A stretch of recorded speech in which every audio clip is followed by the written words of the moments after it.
Kamu bisa nggak nentuin key message-nya dari setiap materi? Oh, itu yang agak susah sih emang.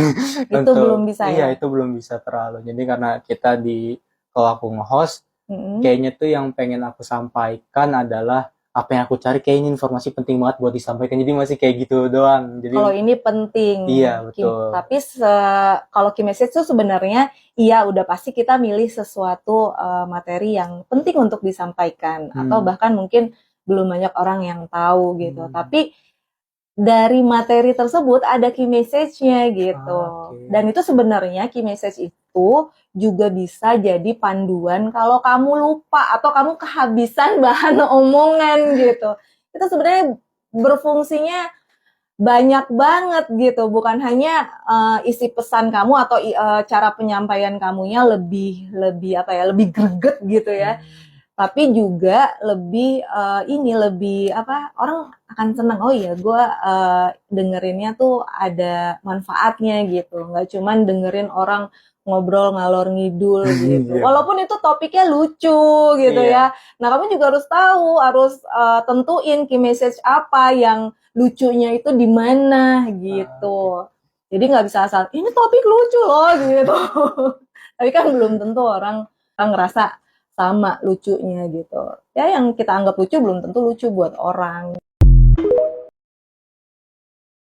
Nah terus dulu tuh di kelas ibu, dosen-dosen sering kasih materi untuk dibahas dan kita debat. Jadi dibagi beberapa Oh, oke. kelompok, kita tuh debat. Kita diajarin untuk ya, berani speak up gitu ya tentang sebuah isu atau sebuah kasus ya, nggak sekadar ngomong teriak-teriak gitu. Tapi waktu awal-awal ya, namanya kan emosi anak muda yang baru lulus gitu ya, yang baru lulus SMA gitu, terus kuliah gitu kan, emosinya masih apa ya, Menggebu-gebu. masih menggebu-gebu, terus belum bisa kekontrol, ngerasa pinter jadinya sok tahu gitu, tanpa kita sebenarnya tahu menyampaikan pesannya itu bener nggak sih? Tapi dipancing dulu. Jadi sama dosen-dosen di kampus ibu tuh dulu biar mahasiswa-mahasiswa ngeluarin semuanya dulu gaya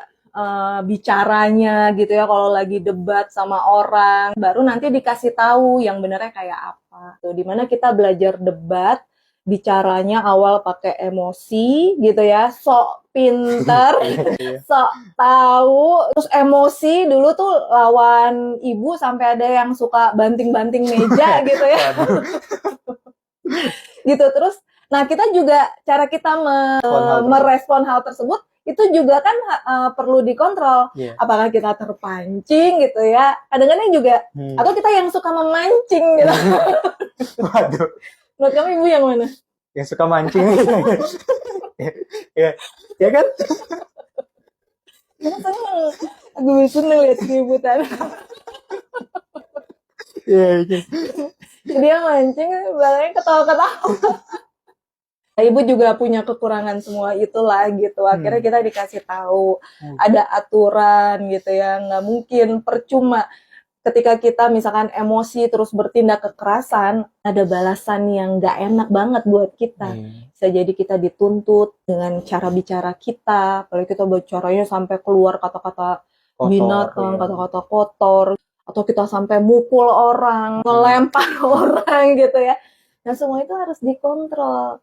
Jadi kalau kita belajar komunikasi, nah semua itu yang harus kita kontrol. Jadi tahu dulu materi pesan yang mau kita sampaikan, kuasain benar-benar gitu.